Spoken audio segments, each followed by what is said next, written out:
The Fat Controller's Engines. One evening, Thomas brought his last train to the junction. He went for a drink. "I'm going to the big station," he said to Percy and Toby. "So are we," they answered. "Do you know," Percy went on, "I think something's up." Toby looked at the sky. "Where?" "Down here, silly," laughed Thomas. "How?"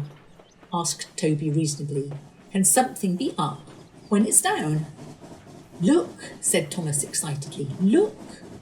7 engines from the other railway were coming along the line. "Hello, Ginty," whistled Percy. "Hello, Pug."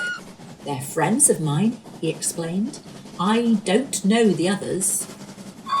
Ginty and Pug whistled cheerfully as they puffed through the station. "What is all this?" asked Thomas. "The Fat Controller's got a plan," answered his driver, "and he's going to tell it to us. Come on." So they followed to the big station at the end of the line where all the engines had gone. The Fat Controller was waiting for them there. "The people of England," he said, "read about us in the books, but they do not think that we are real." "Shame," squeaked Percy. The Fat Controller glared. Percy subsided. "So," he continued, "I am taking my engines to England to show them." "Hooray! Hooray!" the engines whistled. The Fat Controller held his ears. "Silence!" he bellowed. "We start the day after tomorrow at 8 a.m. Meanwhile, as these engines have kindly come from the other railway to take your place, you will show them your work tomorrow." Next day, as Annie and Clarabel were going to England too, Thomas and Ginty practised with some other coaches. Thomas was excited. He began boasting about his race with Bertie. "I whooshed through the station and stopped an inch from the buffers, like this. Crash! The buffers broke. No one was hurt, but Thomas's front was badly bent. They telephoned the Fat Controller. "I'll send up some men," he said, "but if they can't mend Thomas in time, we'll go to England without him." Next morning, the engines waited at the junction. Toby and Percy were each on a truck, and Duck had pushed them into place behind Edward. Henrietta stood on a siding. The Fat Controller had called her a curiosity. "I wouldn't dream of leaving you behind," he said.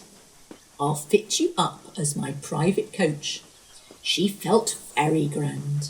Gordon, James and Henry were in front. They whistled impatiently. The Fat Controller paced the platform. He looked at his watch. 1 minute more, he said, turning to the guard. "Peep, peep, peep," whistled Thomas and panted into the station. Annie and Clarabel twittered anxiously. "We hope we're not late. It isn't quite 8. "Thomas," said the Fat Controller sternly, "I am most displeased with you. You nearly upset my arrangements." Thomas, abashed, arranged himself and the coaches behind Duck without saying a word. The Fat Controller climbed into Henrietta. The guard blew his whistle and waved his flag. The engines whistled. "Look out, England, here we come!"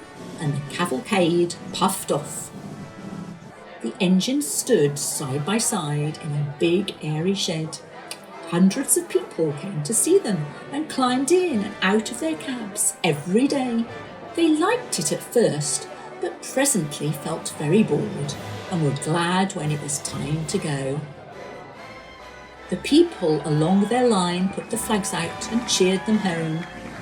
"We're glad to see you," they said. "Those others did their best, but they don't know our ways.